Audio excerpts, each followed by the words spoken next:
Hear that? That's the loudest sound that this hybrid makes. O'Neill Kerr is a hybrid expert, and there's nothing like a test drive to really see why this vehicle is growing in popularity. A hybrid is the new generation of vehicles that incorporates both clean air fuel technology as well as cost savings and efficiency. Honda's hybrid has an integrated motor assist, which allows you to drive the vehicle on battery, electric mode, or gasoline.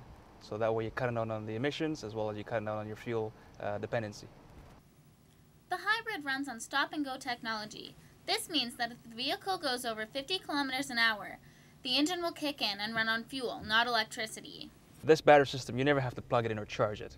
So what it does, when you're driving the vehicle and you stop or slow it down, the friction from the brakes, or the kinetic energy, so-called, is captured back into the system by charging the vehicle and gives you more charge on the battery and allowing you to drive the vehicle without plugging in the vehicle physically. It costs you a little bit more, but with the government incentive, you're pretty much having the same value because you can get up to about $3,000 to $4,000 government rebate just for buying a clean air technology. Well, it was really nice to hear about this car, but if you don't quite have the money for it right now, I can give you some eco-friendly advice on how to go green around the home and save money so you can afford a car like this one. According to Natural Resources Canada, here are some easy ways to go green. Make sure you fill up your dishwasher all the way. It may seem simple, but be David Suzuki's friend and turn off the light when you leave the room. Use energy-efficient light bulbs. You can save a lot of energy by turning down the heat.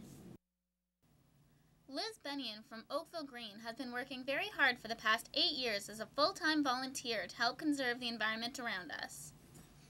Our first battle was to save some of the land north of 5 that was going to be developed. It was 7,600 acres. It was a long battle, but in the end, 30% of that land has been preserved as natural heritage system. And that was a precedent-setting OMB case that other communities can now use to preserve land in their communities. Oakville Green is trying to make people more aware of the issues in the environment. For example, global warming, peak oil, and now they're trying to implement a zero-waste policy. Zero waste is a different way of looking at waste. It looks at everything that we use as a resource, and it looks at a closed-loop system so that you're not throwing things away, you're reusing them. And it focuses attention on the first part of the R's, which is reduce, rather than just reusing and recycling. With all that Liz and Oakville Green have done, they admit that there's still a lot to do. They're even teaching other people how to go green. We're in the schools a lot. We have a whole bunch of programs that are aimed at different age groups of students. According to reusablebags.com, recycling rates for plastic bags are extremely low. Only 1 to 3% of plastic bags actually end up getting recycled. For The Vibe, I'm Elizabeth Kirkham.